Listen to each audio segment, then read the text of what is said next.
வணக்கம் அன்பர்களே. அஸ்ட்ரோசிரி சேனல் வாயிலாக நான் உங்கள் அஸ்ட்ராலஜர் டாக்டர் சதீஷ். தனுசு ராசி அன்பர்களே, இந்த ஏப்ரல் மாதம் என்ன பலன் அப்படின்னு பார்க்கும் பொழுது தனஸ்தானாதிபதியான சனி பகவான் உங்கள் ராசியை பார்க்குது. உங்கள் ராசி அதிபதி தனஸ்தானத்தை பார்க்குது. அப்போ தனம் சார்ந்த விஷயத்தில் எந்த பிரச்சனையும் கொடுக்க போவது இல்லை. அதே சமயத்தில் 4ஆம் அதிபதி 6ஆம் அதிபதி பரிவர்த்தனை பெற்று பரிவர்த்தனை யோகமுள்ள ஒரு மாதம். அதே சமயத்தில் 10ஆம் இடத்துல 5 கிரகங்கள் பார்வை செய்யுது. அப்போ தொழிலில் மேன்மை, தொழிலில் மாற்றம், முன்னேற்றம், உயர்வுங்கிறது நிச்சயமா உண்டு. 9, 10, 11ஆம் அதிபதிகள் தர்ம கர்மாதிபதி யோகம் இருக்கக்கூடிய இந்த தன்மையில் பொருளாதார மேம்பாட்டில் அதில் ஒரு சிறு பகுதி எடுத்து சமூக காரியங்களுக்கு ஈடுபடக்கூடிய தன்மை, வீடு வண்டி வாகனங்கள் வாங்கக்கூடிய தன்மை, குழந்தைகளால் அனுகூலம் ஆதாயம் கிடைக்கக்கூடிய தன்மை, வெளிநாட்டு வாழ்க்கை வெளிநாட்டு வேலை கிடைக்கக்கூடிய தன்மை, ப்ரமோஷன் கிடைக்கக்கூடிய அத்தனை உயர்வு ஒரு நல்ல மாதமாக இந்த தனுசு ராசினருக்கு அமையும். ஆனா உங்க ராசிதிபதி 6ஆம் இடத்துல போய் உட்கார்ந்துருக்காரே, அப்போ நீங்க போய் 6ஆம் இடத்துல உட்கார்ந்துருக்கீங்க. எங்க உட்கார்ந்துருக்கீங்க? கடன், நோய், எதிர்ப்பு, பகை, வம்பு, வழக்கு. அப்போ கடன், நோய், எதிர்ப்பு, பகை, வம்பு, வழக்குக்கு போகக்கூடாது. ஏன்னா ஏதாவது ஒரு டெம்ப்ட் பண்ணுவாங்க அப்படிங்கிற அமைப்பு இருக்கின்ற காரணத்தால் இந்த ஹெல்த் விஷயத்தில் மட்டும், கடன் விஷயத்தில் மட்டும் தன்னுடைய கெப்பாசிட்டிக்கு மேலே போகாமல் பார்த்துக்கணும். அப்போ கடன் தன்னுடைய கெப்பாசிட்டிக்கு மேலே போனால் கடனை வளர்த்துவேன் அப்படின்னு சொல்லுது. அப்போது ஹெல்த்தையும் கொஞ்சம் பார்த்துக்கணும், ஒரு செக் பண்ணிக்கணும் அப்படிங்கிற தன்மை இருக்கிறது. அதே சமயத்தில் பார்த்திங்கன்னா உங்கள் ராசி அதிபதியான குரு தனஸ்தானத்தை பார்க்குது. தனஸ்தானாதிபதி 4ஆம் இடம் என்று சொல்லக்கூடிய குருவின் வீட்டில் உட்கார்ந்துருக்கு. தனக்கு 3ஆம் இடமான முயற்சி ஸ்தானத்தில் உட்கார்ந்துருக்கிறது ஒரு நல்ல அமைப்பு. இந்த மாதம் தனுசு ராசி என்பவர்களுக்கு பொருளாதாரத்தில் ஏற்றம். கடந்த மாதத்தை விட இந்த மாதம் கூடுதல் வருமானம், கூடுதல் லாபத்தை கொடுக்கக்கூடிய ஒரு மாதம் தான் இந்த தனுசு ராசி என்பதற்கு சொல்லுவேன். உங்கள் பேச்சை 4 பேர் கேட்கக்கூடிய தன்மை இருக்கிறது இந்த மாதம். இதுவரைக்கும் உங்கள் பேச்சு 4 பேர் கேட்கலன்னா இப்போ உங்கள் பேச்சு பலப்படும். உங்களுடைய வாக்கு பலிதம்ங்கிறது பலமாக இருக்குது அப்படின்னு நான் சொல்லுவேன். குடும்பம் நன்றாக இருக்க போகிறது. தனுசு ராசி என்பவர்களுக்கு அந்யோன்யம் கிடைக்கக்கூடிய தன்மை. கொஞ்சம் புரிஞ்சுக்குவீங்க. தன்னுடைய கணவன், தன்னுடைய மனைவி அப்படிங்கிற அந்த ஒரு பொதுநலத்தன்மை, ஒரு நிறைய குடும்பத்துக்காக எதையாவது ஒன்று செய்யணும், ஒரு செலவு செய்யணும், குடும்பத்தினுடைய சந்தோஷத்துக்காக சில பொருள்களை வாங்கி மகிழக்கூடிய தன்மை இந்த மாதம் சிறப்பு பெருகு அப்படின்னு சொல்லுவேன். 3க்குரியவன் தனக்கு 2ஆம் இடத்தில் இருக்கார். சனி பெயர்ச்சி ஆகிவிட்டது. 4ஆம் இடத்தில் உட்கார்ந்துருக்கு. அர்த்தாஷ்டம சனியாக இந்த தனுசு ராசிக்கு அமைய போகிறது. அப்போ என்ன, சுகத்தில் கொஞ்சம் கவனம். அதிகமான சுகத்தோடு இருக்கிறவங்களுக்கு கொஞ்சம் ஹெல்த்தில் தொந்தரவு வருவதற்கான வாய்ப்புகள் இருக்கிறது. தாய் சார்ந்த விஷயம், தாய் வர்க்கம், தாயை நன்றாக பார்த்து கொள்ளணும். தாய் சார்ந்த விஷயத்தில் தாயோட கருத்து வேறுபாடு, தாயை விட்டு பிரிந்து செல்வது, அதாவது தாயை விட்டு பிரிவது, இந்த மாதிரியான தாய் சார்ந்த விஷயத்தில் சில தொந்தரவு. தாயினுடைய ஹெல்த்தையும் கொஞ்சம் பார்த்துக்கணும் அப்படிங்கிறதையும் ஞாபகத்தில் வைத்து கொள்ளுங்கள். இந்த தனுசு ராசி என்பவர்கள் பார்த்திங்கன்னா நிறைய பேர் இப்போ பழசு வாங்கிக்கலாம் அப்படிங்கிற எண்ண ஓட்டத்தை கொடுக்கும்.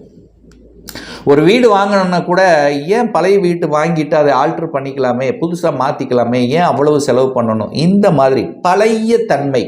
பழைய வாகனங்களை வாங்கி ஓட்டிக்கலாமே, ஒரு 2 வருஷம் ஓட்டிட்டு அதுக்கப்புறம் நம்ம புதுசாக வாங்கிக்கலாமே.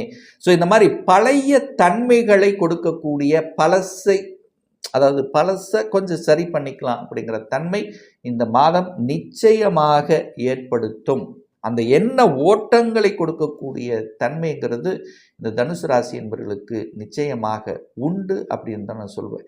அதே சமயத்தில் குழந்தைகள் நலன் சார்ந்த விஷயத்தில் கொஞ்சம் அக்கறை எடுத்துக்கணும். ஏன்னா 5க்குரியவன் தான் குழந்தை ஸ்தானத்தின் அதிபதி 8ஆம் இடத்துல போய் நீச்சமாக இருக்கின்ற காரணத்தால் குழந்தையோட சில கருத்து வேறுபாடுகள் வராமல் பார்த்து கொள்வதும், குழந்தைகளினுடைய ஹெல்த் விஷயத்தில் அக்கறை எடுத்துக்கொள்வதும், குழந்தைகளோட சில சண்டை சச்சரவுக்கு போடாமல் அவங்களுடைய இதில் கொஞ்சம் விட்டு பிடிப்பதும். ஸோ இதெல்லாமே கொஞ்சம் நல்லதுங்கிறது நினைவு வச்சுக்கோங்க. ஏன்னா 5க்குரியவன் 8ஆம் இடத்துல போய் அமர்ந்து நீச்சமாக இருக்கிறதும், குரு அப்படிங்கிற 5ஆம் காரக கிரகம் என்று சொல்லக்கூடிய குரு பகவான் 6ஆம் இடத்துல இருக்கிறதுனாலையும் கொஞ்சம் அவங்களுடைய ஹெல்த் விஷயங்கள், கொஞ்சம் அவங்களுடைய நலன்கள் கொஞ்சம் பார்த்துக்கிறது நல்லது என்பதை ஞாபகத்தில் வைத்துக் கொள்ளுங்கள். இந்த திருமணம் சார்ந்த சுப காரியங்கள் சில காலங்களாகவே சில மாதங்களாகவே இந்த தனுசு ராசினருக்கு சில தடைகளை கொடுத்து கொண்டிருந்ததுன்னு சொல்லுவேன். ஆனால் இப்போ இந்த ஏப்ரலிருந்து அந்த தடை விலகப் போகிறது. குதூகலம் எப்போ குடும்பத்தில் ஒரு மகிழ்ச்சி தரமான செய்திகள் வரணும் அப்படின்னா இந்த ஏப்ரல் முடிஞ்சு மே மாதம் ஜூன் மாதத்துல எல்லாம் உங்களுக்கு திருமண வாய்ப்புகளை கொடுக்கும். இப்போ அந்த பேச்சுவார்த்தைகள் உறுதிப்படுத்துவது, பெண் பார்க்கக்கூடிய அல்லது ஆண் அதாவது வரன் பார்க்கக்கூடிய தன்மைகள் இந்த மாதம் சிறப்பு பெறுகிறது. உங்கள் ஸ்டேட்டஸுக்கு தகுந்த மாதிரி வரணமையக்கூடிய வாய்ப்புகள் இந்த மாதம் சிறப்பு பெறும். ஸோ அந்த திருமண விஷயத்தில் ஈடுபடுத்தி கொள்வது, அதுக்கான முயற்சி எடுப்பது, அதுக்கான சில வேலைகளை செய்வது இந்த தனுசு ராசி என்பவர்களுக்கு நல்லபடியாக முடியும். இந்த கடன் கடன் கடன் அப்படின்னு இருந்து கொண்டிருந்த சில விஷயங்கள், ஏன்னா நீங்கள் போய் அங்கே உட்காந்துருக்கீங்க, நீங்களே கடனை ஏற்படுத்திக்குவீங்க. தேவையில்லாத கடன், தேவையில்லாத விரயங்கள், யாரையாவது ஒரு எதிர்ப்புகளை பகைத்து கொள்வது, இதெல்லாம் நீங்களே ஏற்படுத்திக்குவீங்க. அதெல்லாமே இப்போ அப்படியே மாறப்போகுது. இது தேவையில்லாத ஒன்று, இந்த மாதிரி விஷயத்துக்கு நம்ம போகக்கூடாது அப்படிங்கிற தன்மை உங்களுக்குள்ளேயே சில மாற்றங்களை கொடுக்கக்கூடிய ஒரு மாதமாக இந்த ஏப்ரல் மாதம் அமையும். செவ்வாய் 8ல் போய் நீச்சமாக இருக்கின்ற காரணத்தால் உங்கள் சகோதர விஷயங்களில் கொஞ்சம் விட்டு கொடுத்தும், செவ்வாய்ங்கிறது சகோதரம் அல்லவா, இந்த சகோதர விஷயத்தில் கொஞ்சம் விட்டு கொடுத்து அனுசரணையோடு செல்வது நல்லது என்பதை ஞாபகத்தில் வச்சுக்கோங்க. சூரியன் 4ஆம் இடத்துல தான் உட்கார்ந்துருக்கார். பாக்யாதிபதி தனக்கு 8ஆம் இடத்தில் இருக்கின்ற காரணத்தால் தந்தையினுடைய ஹெல்த்தையும் தாயினுடைய ஹெல்த்தையும் பார்க்கணும். அங்கே சூரியன் ராகுவோடு இணைந்து இருக்கின்ற காரணத்தால் அந்த ராகுவினால அந்த சூரியனுக்கு சில பல பாதிப்புகள், அங்கே சனி உட்கார்ந்துருக்கு, சூரியன் சனி பகை.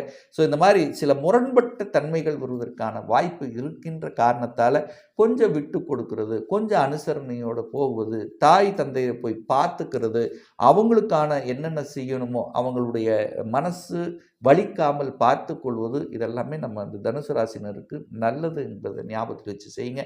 10ஆம் இடத்தை இந்த 5 கிரகங்கள் பார்க்குது. அப்போ 10ஆம் இடத்தை 5 கிரகங்கள் பார்க்கும்போது என்ன, 10ஆம் இடம் என்பது தொழில் ஸ்தானம் அல்லவா.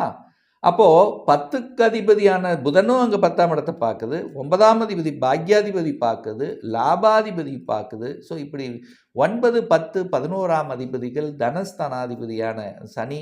ஸோ இதெல்லாம் பார்க்கும்போது ஒரு தொழிலில் விருத்தி, தொழிலில் சில மாற்றங்களை செய்யக்கூடிய எண்ண ஓட்டங்கள், இப்படி செஞ்சுக்கலாம், இப்படி பண்ணால் நமக்கு இதாகும், இப்படி பண்ணால் நமக்கு நல்லா இருக்கும், ஏன் கிளைகளை உருவாக்கக்கூடாது, இதுவரைக்கும் நான் வேலை பார்த்துட்டு இருந்தேன், ஏன் இப்போ சொந்த தொழிலை செய்யக்கூடாது, அதுக்கான அடித்தளம் போடுவது. ஸோ இந்த மாதிரியான பேசிக் தன்மைகள் இந்த தனுசு ராசி என்பவர்களுக்கு இந்த ஏப்ரல் மாதம் உகந்ததுன்னு சொல்லுவேன். இது வரைக்கும் லாபம் கிடைக்கலன்னா கூட இந்த மாதத்தை எதிர்பார்க்கலாம். 10, 11, 9, 10, 11, 2 இதெல்லாம் சேர்ந்தாலே ஒரு நல்ல யோகம் அப்படின்னு சொல்லுவேன். தன யோகம்னு சொல்லுவேன். உங்கள் ராசி அதிபதி 2ஆம் இடத்தை பார்க்குறார், தனாதிபதி உங்கள் ராசி. அப்போது நீங்கள் முயற்சி எடுப்பீங்க. பணத்தை சம்பாதிப்பதற்கு என்ன திட்டங்கள் தீட்டி எதை செயல்படுத்தலாம் என்கின்ற வழிமுறைகளை பின்பற்றி அதில் சக்ஸஸ் அடையக்கூடிய ஒரு மாதமாக இந்த ஏப்ரல் மாதம் தனுசு ராசி என்பவர்களுக்கு நிச்சயமாக உண்டு அப்படின்னு சொல்லுவேன்.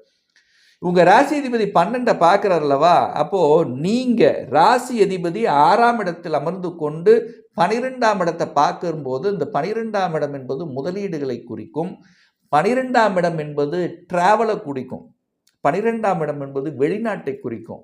அப்போ உங்கள் எண்ணம், உங்கள் ராசி அதிபதி நீங்கள் 12ஆம் இடத்தை பார்க்கறதுனால வெளிநாட்டு வாழ்க்கை, வெளிநாட்டுக்கு செல்ல வேண்டிய கட்டாயம், டிராவல் செய்யக்கூடிய தன்மை, அந்த வெளிநாட்டுக்காக ஒரு வேலைக்காக ட்ரை பண்ணி கொண்டிருப்பவர்களுக்கு சக்ஸஸ் கொடுக்கக்கூடிய அமைப்பு, அதாவது வெளிநாட்டு தொடர்புகளை கொடுக்கக்கூடிய ஒரு மாதம் தான் இந்த ஏப்ரல் மாதம் அப்படிங்கிறத உறுதியாக சொல்லுவேன்.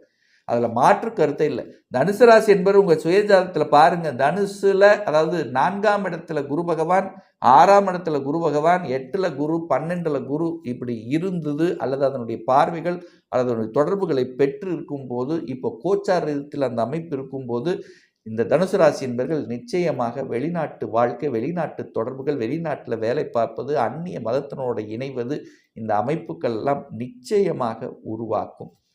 ஒரு நல்ல தெய்வ வழிபாடு, உங்கள் ராசிநாதன் போய் 6ஆம் இடத்துல எதிர்ப்பு ஸ்தானத்தில் உட்கார்ந்துருக்கிறதுனால அந்த எதிர்ப்பு, கடன், நோய் இதெல்லாம் விலகணும், இதிலிருந்து விடுதலை பெறணும் அப்படின்னா இந்த தனுசு ராசி என்பர்கள் வழிபடக்கூடிய தெய்வம் உங்கள் ராசி அதிபதி தான். யார்? தட்சிணாமூர்த்தி தான். வியாழக்கிழமை அன்று தட்சிணாமூர்த்தியை சென்று வழிபட்டீர்கள் என்றால் நிச்சயமாக உங்கள் மனசு நல்லா இருக்குங்கிறது தான் அமைப்பு. ஒரு பர்சனல் கன்சல்டேஷன் எடுத்துக்கணும், சுய ஜாதகம் பார்க்கணும் என்று விருப்பமுடைய அன்பர்கள் டிஸ்பிளே தெரியக்கூடிய நம்பருக்கு ஃபோன் மூலியமாகவோ வாட்ஸ்அப் மூலியமாகவோ தொடர்பு கொண்டு நேரடியாகவோ அல்லது ஆன்லைன் மூலமாகவோ கன்சல்டேஷன் எடுத்துக்கலாம். நேரடியாக கன்சல்டேஷன் எடுத்துக்கணும் அப்படிங்கிறவங்க நம்முடைய ஆஃபீஸ் கோயம்புத்தூரில் அமைந்துள்ளது. அதாவது கோயம்புத்தூரிலிருந்து மேட்டுப்பாளையம் செல்லும் வழியில் வெள்ளக்கிணர் பிரிவு பக்கத்தில், அதாவது அன்னபூர்ண ஹோட்டலுக்கு அருகில் அமைந்துள்ளது. பிரியர் அப்பாயின்மெண்ட் வாங்கி நேரடியாக ஆலோசனை எடுத்துக்கலாம். ஆன்லைன் மூலமாக கன்சல்டேஷன் எடுத்துக்கவங்க வாட்ஸ்அப்பில் உங்களுடைய பெயர், தற்போது வசிக்கும் இடத்தை குறிப்பிட்டு அப்பாயின்மெண்ட் வாங்கி கன்சல்டேஷன் எடுத்துக்கலாம்.